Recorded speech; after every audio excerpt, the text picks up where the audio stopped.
Assalamualaikum warahmatullahi wabarakatuh. Saya Restiandini, NPM 1911030380, ingin mempresentasikan sebuah materi yang berjudul konflik dalam organisasi.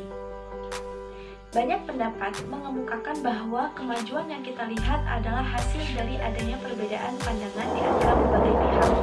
Pandangan perbedaan tersebut dari satu sisi dapat menjadi sumber terjadinya konflik, tetapi juga di sisi lain dapat memberikan sebuah solusi yang terbaik.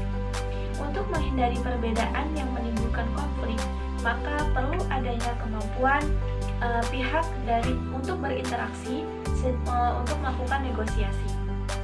Robin dan Jas mengemukakan konflik merupakan proses yang dimulai ketika salah satu pihak merasa pihak lain telah dipengaruhi secara negatif. Terdapat 3 sudut pandang yang terjadi di dalam sebuah organisasi. Yang pertama yaitu adanya pandangan tradisional, di mana pandangan ini merupakan suatu pandangan yang beranggapan bahwa setiap konflik itu berbahaya atau harus dihindari. Yang kedua ada pandangan hubungan kemanusiaan atau behavior, di mana pandangan ini berpendapat bahwa konflik adalah kejadian alamiah dalam setiap organisasi ataupun kelompok. Kemudian ada pandangan interaksi.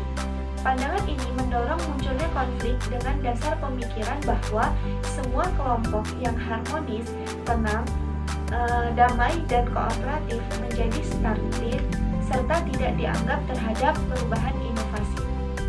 Konflik dikategorikan menjadi 2. Yang pertama ada konflik fungsional, yaitu konflik yang mendukung tujuan kelompok dan meningkatkan tujuannya. Konflik fungsional ini juga dapat meningkatkan kesadaran organisasi akan sebuah masalah.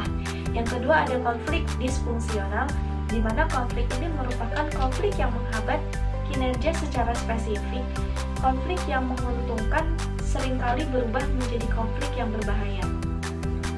Jenis konflik dibedakan dalam beberapa perspektif, antara lain yang pertama adanya konflik intra-individu, di mana konflik ini merupakan konflik yang dialami oleh individu dengan dirinya sendiri karena adanya tekanan peran dengan perspektif yang tidak sesuai dengan keinginannya dan harapannya.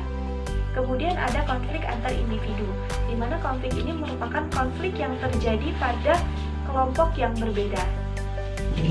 Yang ketiga ada konflik antar kelompok, di mana konflik ini merupakan konflik yang bersifat kekelompokan antara satu kelompok dengan kelompok yang lain. Yang keempat yaitu adanya konflik antar organisasi, di mana konflik antar organisasi ini adalah konflik yang terjadi antara organisasi yang bersifat struktural dan fungsional. Contohnya, konflik antar bagian pemasaran dan konflik produksi. Demikianlah sedikit pemaparan terkait konflik di dalam organisasi. Sekian dari saya. Wallahul muwaffiq ila aqwamit thoriq. Wassalamualaikum warahmatullahi wabarakatuh.